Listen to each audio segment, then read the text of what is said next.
Okay, welcome. So today I wanted to offer some reflections about the King archetype. What are the positive qualities of the King? And I also want to talk a little bit about how we connect to it. So, blessings. Okay, so today I wanted to offer some reflections about the King, really, the King archetype. So the archetypes are these parts of ourselves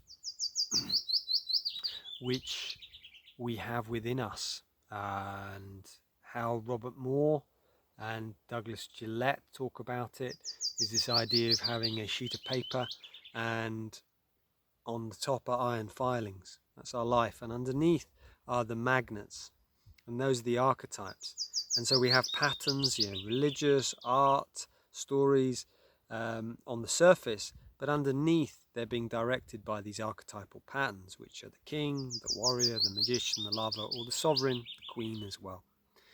So I want to talk a little bit about the king, the sovereign today, and also this idea, Rod Boothroyd, who I was talking on my podcast to yesterday about the king archetype, was saying this idea, and says in his book, the archetypes are like blueprints.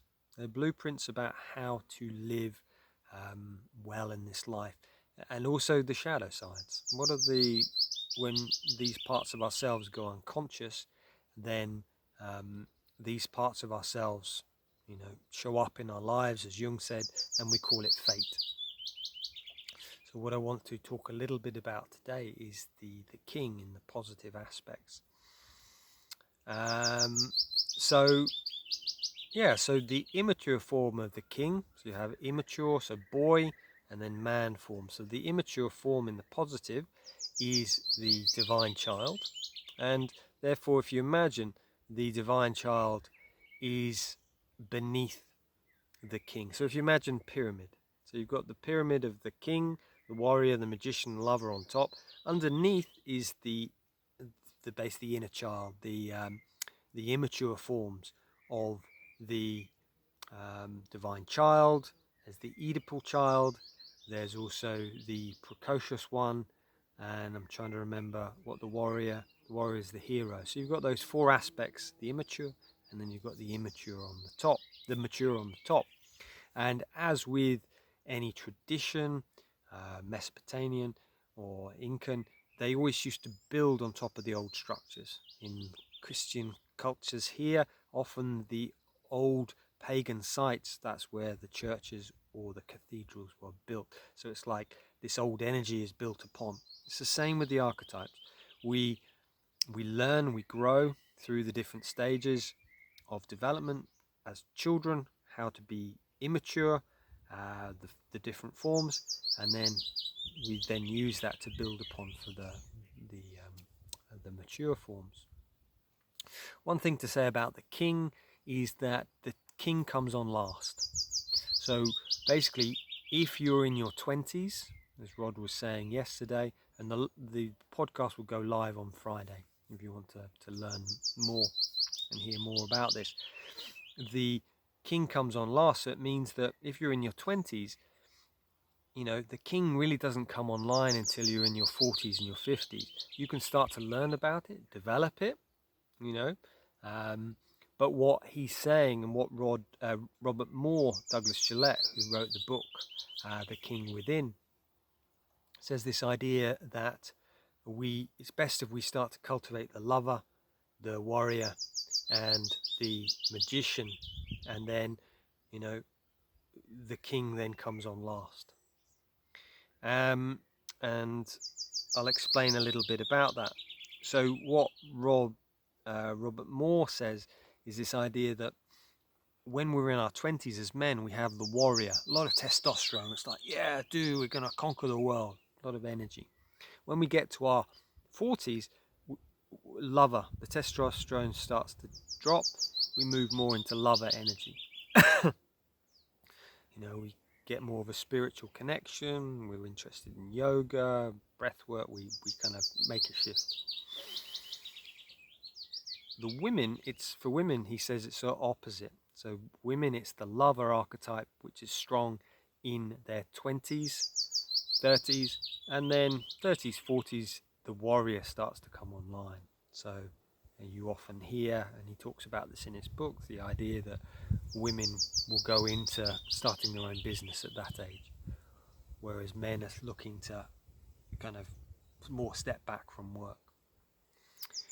So, what are the positive qualities of the king? So, some of the positive qualities, and this comes, from Robert Moore, Douglas Gillette, but also from Rod Boothroyd as well, is one of the first aspects is calm and balanced. We're able to stay calm and balanced in the storm. So Rod spoke about this yesterday, is that we're less triggered. Something happens and we might be a little bit triggered, but we don't go into our emotional stuff. We've done a lot of process work. So that happens in our 20s and our 30s if we decide to do it. So for me, 20s, 30s, I used to be triggered really badly. As I've worked on myself, I still have a little blip, but it doesn't last very long. It might be a few hours or a day. Whereas in the past, it might have been weeks or months. So that's really a key aspect of the king. So again, this takes time. I think some of us want to rush being a king. Oh, I'm a king. For me, that's not the king. That is more the shadow forms or the immature forms. It takes time. It takes time like a wine. It takes time to mature. And how we do this is practicing. So how you develop it is having the challenges and learning to stay calm and balanced. That's the first thing. Second thing about the king is selflessness. I was speaking to Simon Hinckley on episode 12 of my podcast, who's an elder in the Mankind Project, the charity for rites of passage. And he was saying that, when we get older, we retired, maybe in our 60s, we have more time. Therefore, we can step more into selflessness. So that's a key aspect of the king is, selflessness. Yeah, okay. I'm going to, rather than choosing gratification, I'm actually going to choose service. I'm going to serve what's needed. And, I feel this is really key for people who've been through trauma, whether it's childhood trauma, not good upbringing, but also something like boarding school. This is the blueprint. How can we be, and learning selflessness. And it's not from the place of completely abandoning ourselves. We take care of ourselves, we fill ourselves up, the King's Cup, and then we give to others. It's often said, and in the book The Second Mountain, David Brooks talks about this idea. The first mountain is very much ego, about what I can get, and it's an important part. That's the 20s to 30s. The 40s then, he says, the second mountain is this idea of service. And actually, he says, the change that bound us as on the first mountain, actually they free us. The more change we have, the more responsibilities, the better, the more we feel on service to the world and happier. So that's the second thing, selflessness. Third thing, aspect is leadership. So if we learn to be kings, as Rod Boothroyd was saying yesterday, through the modelling. If you went to boarding school, you did not get that modelled, because it was just boys pretending to be men,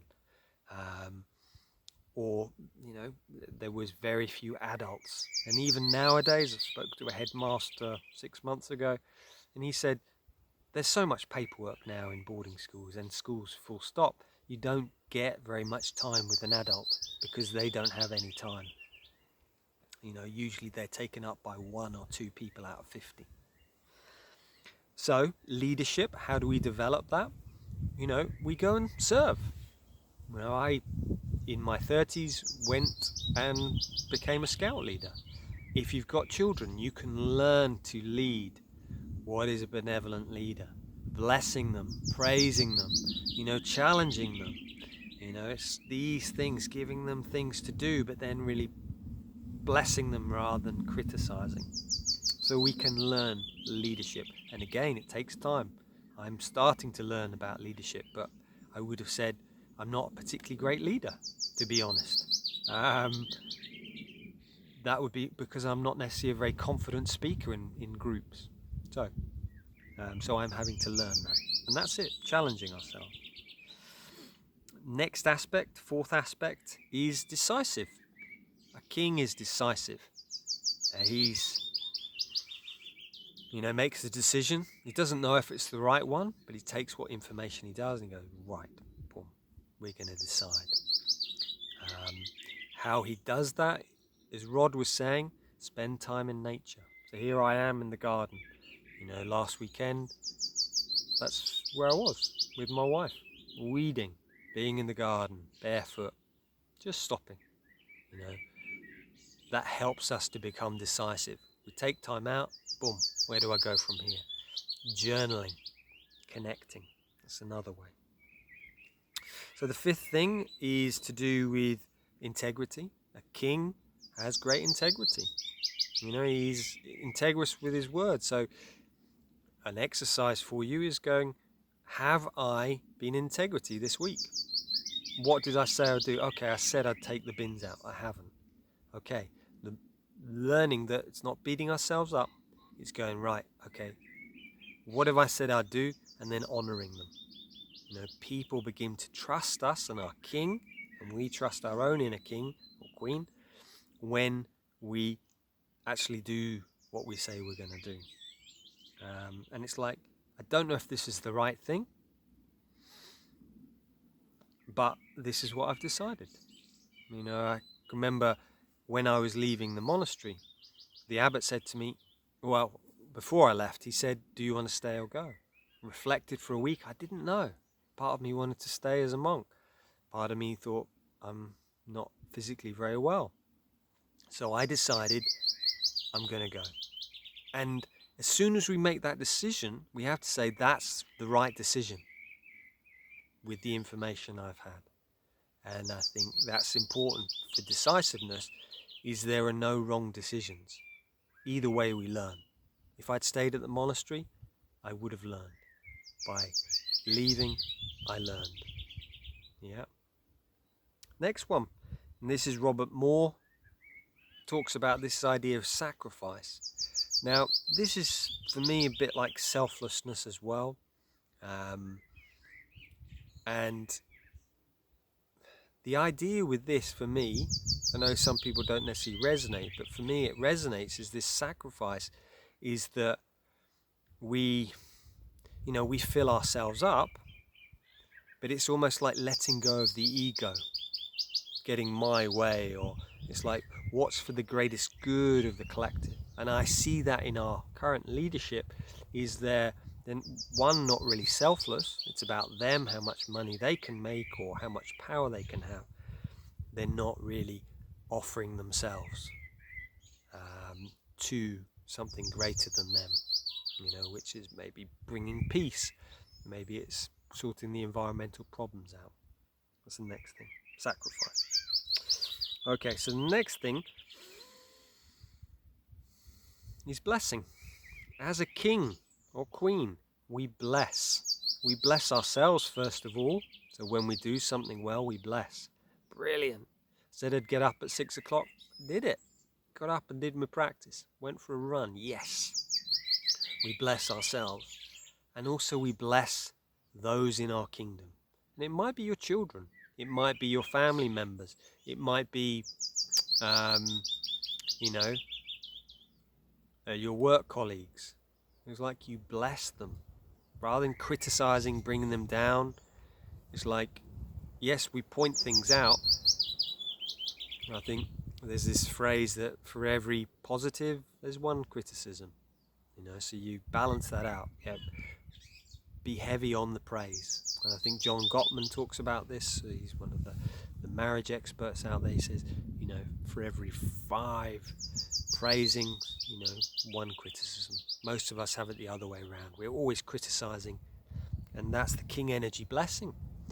brilliant, you've done that. Be specific. I love the effort you put into that.